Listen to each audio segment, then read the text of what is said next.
देखिए जो last lecture था ना, उसमें हमने देखा था कि किस तरीके से इंडिया में साइमन कमीशन आया, और साइमन कमीशन ने की वजह से किस तरीके से यहाँ पे पूरे देश में विरोध हुआ उसका, जिससे हमारे लाला लाजपत राय जी की डेथ भी हो गई, ठीक है। और भगत सिंह और जो हैं और लोग जो हैं उनके साथ उन्होंने बड़े लेवल पे आंदोलन किया, लाला लाजपत राय जी की मृत्यु का बदला भी लिया, ठीक है। सेंट्रल लेजिस्लेटिव असेंबली में बॉम्ब भी फेंका, जिसकी वजह से उन्हें क्या है जेल में डाल दिया जाता है पकड़ के। तो ये सब चीज़ें हमने पढ़ी लास्ट लेक्चर में। अब बात ये आती है कि देश इतने बड़े लेवल पर दुखी हो चुका था, अंग्रेज अपनी सुनने को तैयार नहीं थे। साइमन कमीशन आया था, वो यहाँ से जो भी जो उसको कॉन्स्टिट्यूशन से रिपोर्ट्स बनानी थी, वो वापस यहाँ से जाके रिफॉर्म, मतलब जो भी चीज़ें चेंजेस कर रहे हैं उस रिपोर्ट को उस 1930 में जाके पार्लियामेंट को दे दिया, ब्रिटेन के पार्लियामेंट को दे दिया। तो सब लोग बड़े परेशान थे। फिर बेसिक बेसिक चीज़ों पर टैक्स लगा दिया उन्होंने, ठीक है। बहुत सारे व्यक्तियों को कैदी बना लिया, मतलब जेल में डाल दिया पकड़ पकड़ के। तो देश में बड़ी मतलब बहुत ही दिक्कत थी और बहुत लोग परेशान थे। तो जिसकी वजह से वो चाहते थे कि कोई बड़ा आंदोलन हो। अब बड़ा आंदोलन फिर एक उस टाइम पे मास लीडर जो फेमस हो चुके थे, गांधी जी बचे हुए थे, क्योंकि बाकी तो कोई ना कोई जेल में थे, और गांधी जी थोड़ा अहिंसावादी थे, तो इस वजह से उनके साथ काफ़ी लोग आ जाते थे। तो जिसकी वजह से उनसे रिक्वेस्ट की गई और गांधी जी ने फिर एक और आंदोलन किया, बड़ा सेकंड मास मूवमेंट है ये गांधी जी का, जिसको बोलते हैं सिविल डिसोबीडियंट मूवमेंट या सवनी अवज्ञा आंदोलन। 1930 से 1934 तक ये आंदोलन चला, ठीक है। अब देखिए इसमें सिविल का मतलब क्या होता है, तो सिविल मतलब होता है सिविलियन, मतलब नागरिक, हम जैसे लोग, आम लोग। तो सिविलियन मतलब आम नागरिक। अब जैसे मैं हूं, आप हैं, हम आम नागरिक हैं। अब सोचो कि आम नागरिकों को शॉर्ट में सिविल बोलते हैं, और आम नागरिकों की जब चीज़ें वो फुलफिल ना हो, वो ओबे ना हो, तो क्या हो जाएगा, उसी के लिए बोला जाता है डिसओबे। ओबे मतलब पालन करना, डिसओबे मतलब ना पालन करना। तो आम नागरिकों की चीज़ें फॉलो नहीं हो रही थी, जैसे नमक पर टैक्स लगा दिया, लोगों को पकड़ पकड़ के जेल में डालना, तो कहाँ आम आम लोगों की बातें फॉलो हो रही हैं। इसीलिए उसके विरोध में मूवमेंट, आंदोलन। तो सविनीय अवज्ञा आंदोलन, सबकी अवज्ञा हो रही थी उसके लिए आंदोलन, ठीक है। तो जब ये फेजेस में चला ये आंदोलन 1930 से 1934 तक, पहले स्टार्ट हुआ, फिर वापस होगा, फिर स्टार्ट होगा, तो ऐसे करके ये चीज़ याद रखनी है। एट दैट टाइम जब स्टार्ट हुआ ये आंदोलन, तो vice Roy of India was Lord Irwin, उस समय भारत के वाइस रॉय लॉर्ड इरविन थे। और इस मूवमेंट की अगर हम बात करते हैं तो ये नमक आंदोलन से शुरू हुआ, ठीक है। मतलब जब ये स्टार्ट हुआ तो सिविल डिसोबीडियंट मूवमेंट, तो सिविल का मतलब आम नागरिकों के लिए लड़ना। तो नमक पे टैक्स लगाया हुआ है, तो वो भी तो आम नागरिकों की चीज़ है। तो उन्होंने जो आम नागरिकों पर टैक्स लगाया हुआ था उसी के लिए नमक आंदोलन किया, जिसे डांडी मार्च भी बोलते हैं। डांडी मार्च इसलिए बोलते हैं क्योंकि वो नमक जो उन्होंने बनाया था वो गुजरात में एक जगह है, गांव है कोस्टल रीजन में, डांडी, वहां पे बनाया था। तो इसीलिए इसे डांडी मार्च या सॉल्ट सत्याग्रह, नमक आंदोलन बोलते हैं। इसकी शुरुआत हुई थी 12 मार्च 1930 को, ठीक है। अब यहीं पर ही बात आती है, the padyatra was started by Gandhi ji with his 78 followers from Sabarmati Ashram in Ahmedabad to Dandi in Navsari, a journey of 386 kilometer. देखो जब गांधी जी साउथ अफ्रीका से वापस आए थे तो उन्होंने 1917 में गुजरात की साबरमती नदी के किनारे अहमदाबाद में, ठीक है, साबरमती आश्रम बनाया था। और वो साबरमती आश्रम जो है वहां से उन्होंने कोस्टल रीजन जो गुजरात में है, डांडी, वहां पे जहाँ पे नमक बनाना था, उनको नमक बना के ये बताना था कि तुम्हारे ऊपर ही हम डिपेंड नहीं है नमक के लिए, हम खुद नमक बना सकते हैं। तो डांडी वहाँ जाना था उनको। तो डांडी, नवसारी एक जगह थी, वहाँ पे गांव था एक छोटा सा डांडी, वहाँ पे कितने किलोमीटर का डिस्टेंस कवर के, 386 किलोमीटर का डिस्टेंस कवर करके, ठीक है। तो अब इसके लिए गांधी जी ने क्या किया, टोटल 81 पदयात्री थे, जिसमें गांधी जी थे, उनके साथ 78 फॉलोअर्स और थे, ठीक है। और 2 ने बाद में ज्वाइन किया, तो टोटल 81 हो गए। अब देखो ये कई बार पेपर में पूछा गया है कि गांधी जी के साथ कितने फॉलोअर्स थे डांडी मार्च में, तो 78 थे। बट पूछा जाए फाइनल लास्ट में कितने पहुंचे, तो 80 थे, ये क्योंकि 2 ने बाद में ज्वाइन कर लिया था, ये पता होना चाहिए आपको। अब बात ये आती कि जब वो वहां से निकले तो मार्च वॉज एंडेड आफ्टर 25 डेज। जब उनकी जो पद यात्रा है वो 25 दिन लगे लगभग पैदल, भाई 386 किलोमीटर का डिस्टेंस बहुत होता है, तो 25 दिन लगे उन्हें पैदल पैदल चलने में। और 5 अप्रैल 1930 को ऐसे करके वो साबरमती आश्रम से कहाँ पे पहुंच गए, ठीक है, डांडी पहुंच गए, ठीक है। अब वो डांडी में जाके क्या करना था, उनको नमक बनाना था, क्योंकि नमक पे सरकार को लज्जित करना था, क्योंकि उन्होंने नमक पे टैक्स लगा रखा था। तो नमक पे टैक्स लगाने का मतलब था कि तुम पे ही हम नमक के लिए डिपेंड नहीं है, क्योंकि नमक एक ऐसी चीज़ है ना जो हर आदमी यूज़ करता है, तो हम खुद भी बना सकते हैं। तो ऑन द ऐसे करके 5 अप्रैल को पहुंच गए। और फिर 6 अप्रैल की morning, on the morning of 6 April 1930, Gandhi ji broke the salt law by making salt. और ऐसे करके गांधी जी और उनके साथ क्या है, उन्होंने नमक बनाया और नमक बना के उनके मुंह पे मारा, ठीक है, कि नमक के लिए हम तुम्हारे ऊपर डिपेंड नहीं है, हम खुद बना सकते हैं। और ऐसे ही पूरे देश में अलग अलग जगह गांधी जी को फॉलो किया, ठीक है, लोगों ने इस तरीके के आंदोलन किए और सब जगह नमक बना बना के क्या है दिखाया। इसका मतलब ये था कि जो है ना, salt was chosen as central formula by Gandhi ji because salt tax was most inhuman tax. क्योंकि देखो गांधी जी ने या उनके साथ और लोग थे, उन्होंने नमक बना के ऐसा इसलिए किया क्योंकि नमक जो है ना, नमक पे कोई टैक्स लगाता है यार, ये कोई भी ऐसी चीज जैसे हर व्यक्ति यूज करता है उस पर कभी भी टैक्स नहीं लगाया जाता, वो हमेशा टैक्स फ्री रखी जाती है। और आपने यहाँ पे नमक पर टैक्स लगा दिया, मोस्ट इनह्यूमन टैक्स है ये, ठीक है, जिसकी वजह से, और गांधी जी ने उसी को ही पकड़ा क्योंकि पता था कि नमक पे अगर इसको मुद्दे को उठाएंगे तो इस पे हर व्यक्ति का नुकसान है और हर व्यक्ति जुड़ेगा इससे, तो इस वजह से उन्होंने ऐसी चीज उठाई और इसीलिए वहां पर जाके डांडी में नमक बना के दिखाया कि जरूरत पड़ने पर हम खुद नमक बना सकते हैं, हम तुम्हारे ऊपर डिपेंड नहीं है, इसीलिए या तो नमक से टैक्स हटा लो, ठीक है, नहीं तो फिर हम बनाना शुरू करें अलग अलग जगह। तो एक मैसेज देना चाह रहे थे, तो इस वजह से ये डांडी मार्च की थी। तो बड़ा ही मतलब अच्छे तरीके से पूरे देश में ये आंदोलन फैला, ठीक है। अब बात यहीं पर ही आती है कि जब डांडी मार्च हो गया तो अब इनका आंदोलन तो चल रहा था, ठीक है, सिविल डिसोबीडिएंट मूवमेंट चल रहा था। इसी बीच में क्या हो जाता है ना, इंग्लैंड में, जब यहाँ पे इंडिया में सिविल डिसोबीडिएंट मूवमेंट चल रहा है, सविनय अवज्ञा आंदोलन चल रहा है, गांधी जी और कांग्रेस पार्टी पीक पर है उस आंदोलन में, ठीक है। जैसे उन्होंने डांडी मार्च किया, डांडी के मार्च के बाद फिर भी अपनी डिमांड्स को लेके वो आंदोलन कर रहे हैं, ठीक है। जैसे मैंने बताया ना, डिमांड्स क्या थी कि नमक से टैक्स हटाओ, जो कैदियों को बंदी बना लिया है, ठीक है, उनको बाहर निकालो, ऐसे करके काफ़ी सारी डिमांड्स थी।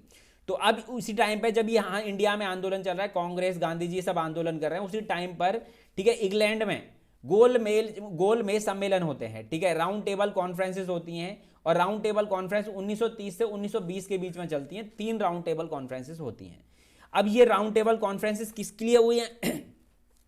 तो देखो मैंने बताया था आपको कि 1919 का जो कॉन्स्टिट्यूशन आया था, ठीक है, संविधान आया था, ये गवर्नमेंट ऑफ इंडिया एक्ट आया था, उस 1919 के एक्ट में ये कहा गया था कि 10 साल बाद क्या है, कॉन्स्टिट्यूशन को रिव्यू करना है, मतलब इसकी इंप्लीमेंटेशन चेक करनी है। तो उसके लिए 1928 में इंडिया आया साइमन कमीशन। साइमन कमीशन किस लिए आया था? क्योंकि वो इंडिया के जो कॉन्स्टिट्यूशन था 1919 का, उसको स्टडी करने आया था, उसमें जो भी कमियां थी, खामियां थी, उनको ठीक करके आगे लागू करने के लिए। अब यहाँ पर क्या हो गया कि जब 1928 आया, भरपूर विरोध हुआ, फिर भी वो किसी तरीके से माना नहीं, और वापस 1930 में जाके उसने रिपोर्ट सौंप दी अपनी, कहाँ पे, इंग्लैंड में। अब इंग्लैंड में रिपोर्ट सौंप दी, अब क्योंकि उसमें एक भी इंडियन नहीं था और यहाँ पे भर भर के आंदोलन हो रहे थे, ठीक है, और फिर उसके बाद क्या हो जाता है, यहाँ पे अभी भी आंदोलन चल रहा है, तो इसीलिए वहाँ पर क्या किया गया कि कॉन्फ्रेंस जो हुई, the conference were based on the recommendations of the Simon commission report.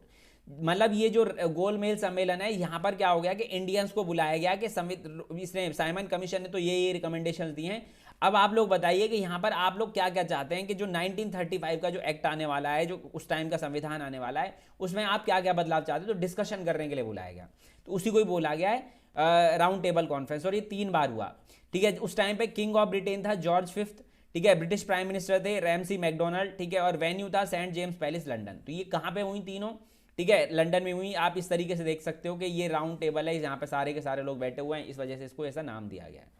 ये चीज़ पता होनी चाहिए आपको। चलिए देखिए, अब पहली जो राउंड टेबल कॉन्फ्रेंस है, मैंने कहा ना 3 राउंड टेबल कॉन्फ्रेंस हुई, तो पहली जो राउंड टेबल कॉन्फ्रेंस कब हुई और क्या हुआ उसमें? तो देखिए, फर्स्ट राउंड टेबल कॉन्फ्रेंस हुई 12 नवंबर 1930 से लेकर 19 जनवरी 1931 तक, ठीक है। यहाँ पे उस टाइम इंडिया के वाइस रॉय जो थे वो लॉर्ड इरविन थे, और INC ने इसे बॉयकॉट किया, मतलब कांग्रेस पार्टी यहाँ पे नहीं गई, ठीक है। अब बात यह है कि 58 पॉलिटिकल लीडर्स इंडिया से गए from British India, and 16 delegates थे from native princely states, and 16 delegate from the 3 British political parties. तो ऐसे ऐसे करके यहाँ पे कुछ लोग पहुंचे। बट अब बात ये थी कि यहाँ पे सब लोग अपनी अपनी डिमांड कर रहे हैं, ठीक है। डॉक्टर BR अम्बेडकर, मोहम्मद अली जिन्ना, ठीक है, और मोहम्मद अली, ठीक है, तेज बहादुर सप्रू, ऐसे करके और भी बहुत सारे लीडर्स हैं जो अपनी अलग अलग डिमांड कर रहे हैं। अब क्योंकि यहाँ पर इंडिया की उस समय जो सबसे बड़ी पार्टी थी INC, इंडियन नेशनल कांग्रेस, वो गई नहीं थी। अब आप समझ रहे हो कि इंडियन नेशनल कांग्रेस जो उस टाइम पे देश को लीड कर रही है, ठीक है, इंडिया में, और वही पार्टी यहाँ पार्टिसिपेट नहीं करी है, तो बिना उनके कॉन्स्टिट्यूशन का कोई मतलब था? तो नहीं था। तो इसीलिए यहाँ पे कोई ज़्यादा डिसीजन निकला नहीं, ठीक है, रिजल्ट निकला नहीं। इन्होंने क्या है, कोशिश करी कि कांग्रेस पार्टी को बुलाया जाए। अब कांग्रेस पार्टी को बुलाया जाए, इन्वाइट किया जाए, ताकि वो जो अगला सेशन होने वाला है उसमें क्या कर, राउंड टेबल कॉन्फ्रेंस होगी, उसमें कांग्रेस पार्टी आए, तभी कोई मतलब कुछ रिजल्ट निकलेगा। अब कांग्रेस पार्टी तो यहाँ पर क्या कर रही थी, सिविल डिसोबीडिएंट मूवमेंट कर रही थी, सविनय अवज्ञा आंदोलन कर रही थी गांधी जी के लीडरशिप में। तो अब क्या किया गया, उसके बाद फिर गांधी जी से रिक्वेस्ट की गई लॉर्ड इरविन ने कि आप क्या करो, अपना आंदोलन वापस ले लो, सिविल डिसोबीडिएंट मूवमेंट वापस ले लो, और वापस लेके क्या करो, यहाँ पे हमारे साथ समझौता करो और सेकेंड राउंड टेबल में जाके पार्टिसिपेट करो, ठीक है, ऐसा बोला गया। तो अब बात ये थी कि फिर उन्होंने कहा कि गांधी जी ने कि ठीक है आप हमारी डिमांड्स है, डिमांड्स मान लीजिए। तो ऐसे करके गांधी जी और उस समय के वाइस रॉय लॉर्ड इरविन के बीच में समझौता हुआ, जिसे दिल्ली में हुआ, तो दिल्ली पैक्ट के नाम से भी जाना जाता है, 5 मार्च 1931 को। और यहाँ पर क्या हो गया कि on 25 January 1931 Gandhi ji and all other members of Congress working committee were release from the jail. और 25 जनवरी को ये रिलीज कर दिए गए थे, ठीक है। सभी लोग जेल में थे सिविल डिसोबीडियंट मूवमेंट की वजह से, तो बाद में रिलीज कर दिए गए 25 जनवरी को।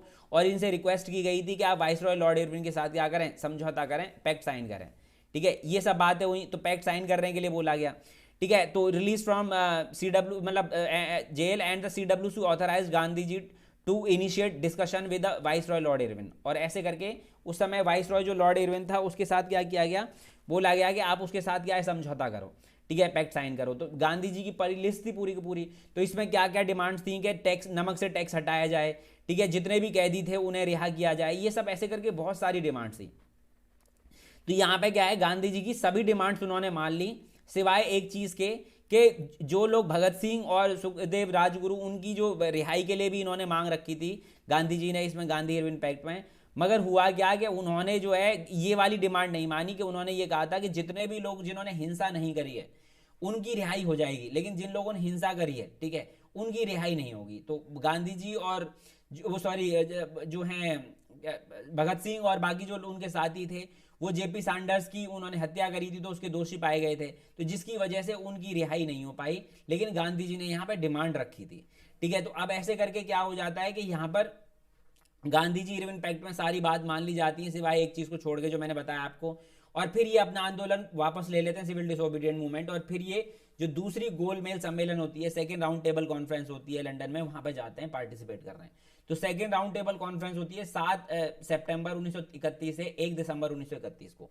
यहाँ पे वाइस रॉय होते हैं लॉर्ड वेलिंगटन। ये बात याद रखना कि सेकेंड राउंड टेबल कॉन्फ्रेंस के साथ इस टाइम पे वाइस रॉय कौन होते हैं, लॉर्ड वेलिंगटन होते हैं, ठीक है। The Indian National Congress nominated Gandhi ji at his sole representative. और गांधी जी को उस टाइम की कांग्रेस पार्टी ने क्या है, अपना रिप्रेजेंटेटिव असाइन किया। मतलब कांग्रेस पार्टी ने सेकंड राउंड टेबल में कांग्रेस पार्टी ने भाग लिया, मगर कांग्रेस पार्टी के बिहाफ पे किसने लिया था, गांधी जी ने। गांधी जी कांग्रेस पार्टी को रिप्रेजेंट कर रहे थे। अब यहाँ पे कई बार सवाल पूछा जाता है, कांग्रेस पार्टी ने किस वाली राउंड टेबल कॉन्फ्रेंस में भाग लिया था। तो ना पहली में लिया था, ना तीसरी में लिया था, सिर्फ सेकंड में लिया था।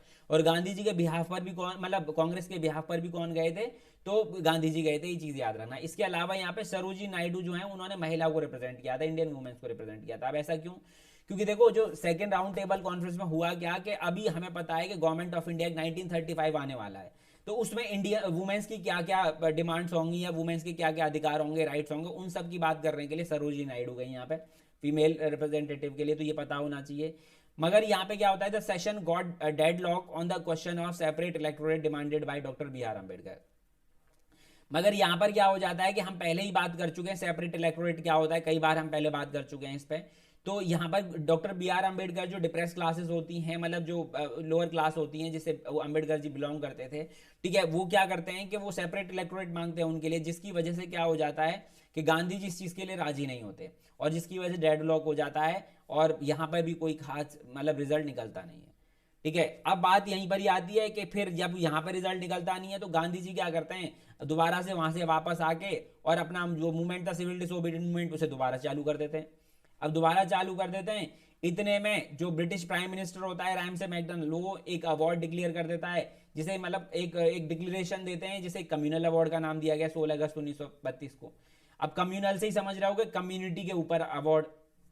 अब यहां पर क्या हो गया कि British prime minister Ramsay MacDonald announce the communal award which provided separate electorate for the depressed classes, the Muslims, European, Sikhs, Anglo Indians and the Indian based Christian. तो यहां पर क्या हो गया कि हमने देखा था कि सेपरेट इलेक्टोरेट का मतलब होता है सेपरेट तरीके से इलेक्शन करवाना उनकी कास्ट के और उनके लोगों को चुनना, ठीक है। ये हम पहले भी देख चुके हैं कई बार। तो हमें पता है कि 1909 के एक्ट में पहली बार मुस्लिम्स को सेपरेट इलेक्टोरेट दिया था, 1919 में फिर बाकियों को दिया था। और यहाँ पे डिप्रेस क्लास रह गई थी, तो डिप्रेस क्लास मतलब जो लोअर कास्ट के लोग हैं, अम्बेडकर जिनसे बिलोंग करते थे, डिप्रेस क्लासेस, तो उनको भी इन्होंने अनाउंस कर दिया यहाँ पे रिजर्वेशन देने के लिए, मतलब सेपरेट इलेक्टोरेट के लिए, मतलब डिप्रेस क्लास के जो लोग हैं उनकी बात के लिए उनका जो नेता है वही लोग चुनेंगे और उन पर कोई वोट नहीं करेगा, ये बात की। तो जब ये डिप्रेस क्लास के लिए ये जब बात होने लगी, तो गांधी जी, भाई साहब गांधी जी को ये बात बिल्कुल पसंद नहीं आई, गांधी जी बोलते हैं कि नहीं नहीं ये नहीं होना चाहिए। पहले कम्युनल अवार्ड तो यही था जिसमें सेपरेट इलेक्टोरेट देने की बात की गई सभी लोगों को। अब गांधी जी को जैसे ही ये अनाउंस किया तो गांधी जी को ये वापस पसंद नहीं आई। अब गांधी जी को क्या है, क्योंकि सिविल डिसोबीडियंट मूवमेंट कर रहे थे तो उस टाइम पे उन्हें जेल में डाल रखा था पकड़ के, यरवदा जेल में, पुणे में। अब वो जेल में थे तो उस टाइम पे जब बात गांधी जी को पता चली तो उन्हें बहुत ही गुस्सा आया और उन्होंने कहा कि नहीं नहीं अब मतलब डिप्रेस क्लास को सेपरेट इलेक्ट्रोन नहीं देंगे। अब फिर ऐसे करके इधर अंबेडकर जो है अपनी मतलब सेपरेट डिप्रेस क्लास के लिए आंदोलन कर रहे हैं और इधर गांधी जी आंदोलन कर रहे हैं कि नहीं उन्हें सेपरेट इलेक्ट्रोड नहीं देने देंगे। और फिर गांधी जी के और अंबेडकर के बीच में 24 सितंबर 1932 को जो समझौता होता है उसे पूना समझौता का नाम दिया गया। अब देखो मैं बताता हूं आपको क्या है।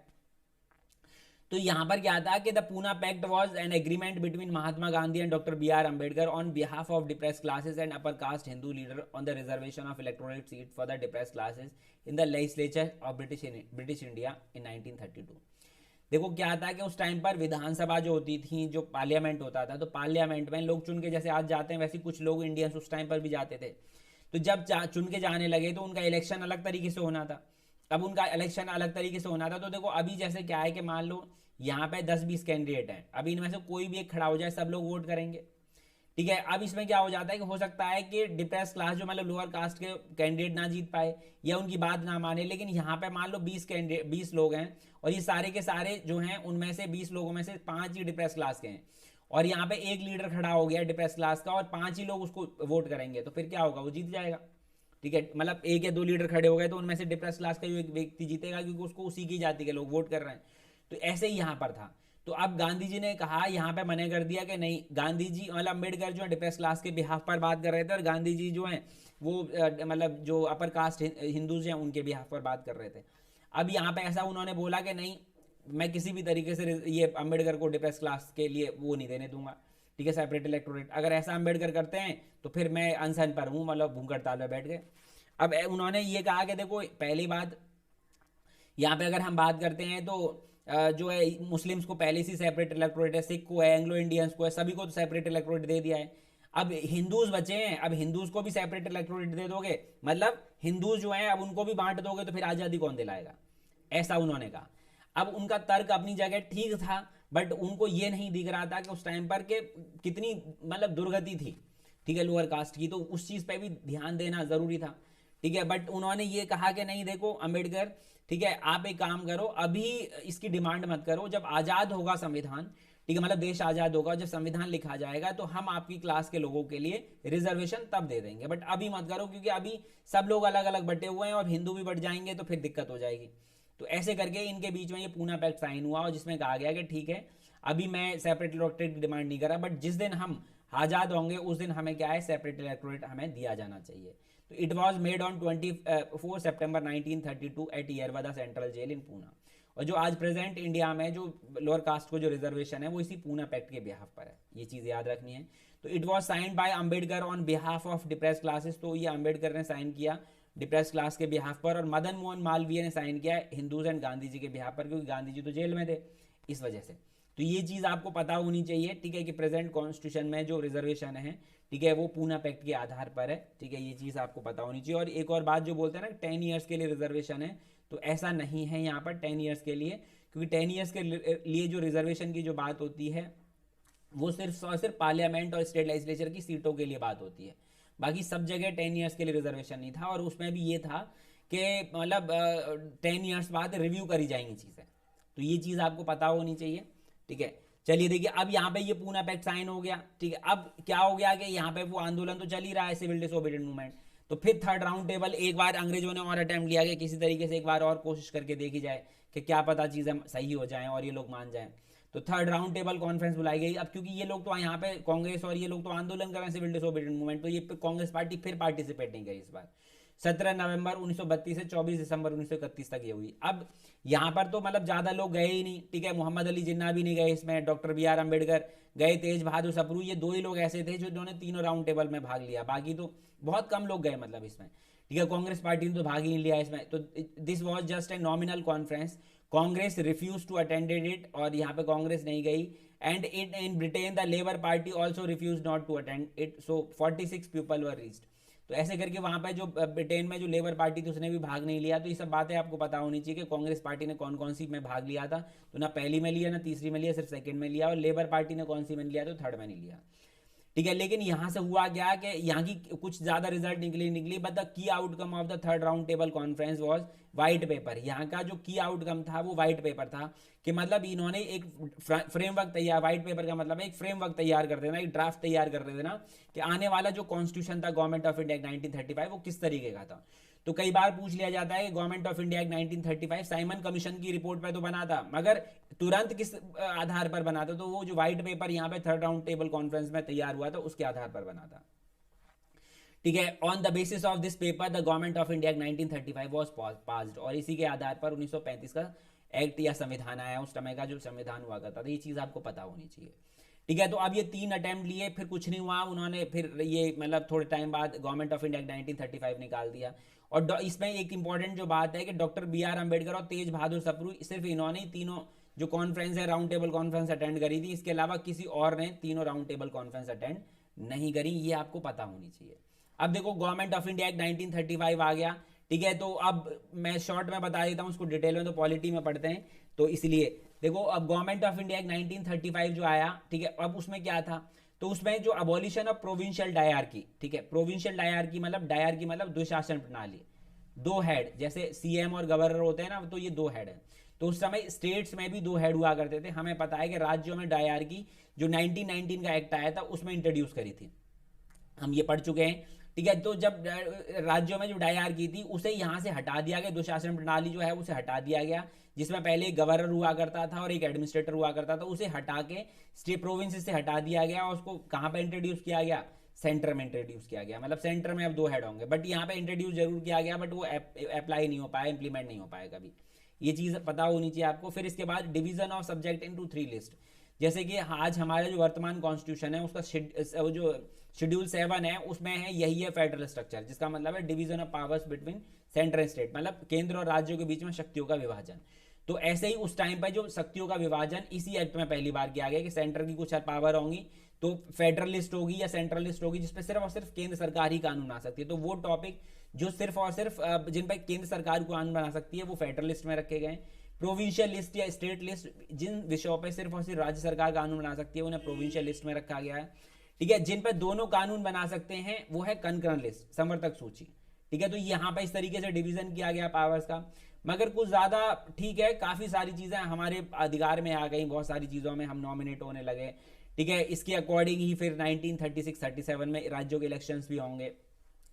बट फिर भी सुप्रीमेसी किसकी रही यहाँ पर, ठीक है, सुप्रीमेसी ब्रिटिश पार्लियामेंट की रही, मतलब कंप्लीट हमें नहीं है। ठीक है, जिसमें चलती उन्हीं की है, डोमिनेंस उन्हीं की है। तो ये सब चीज़ें हैं। ठीक है, यहाँ से आगे नेक्स्ट लेक्चर में कवर करते हैं।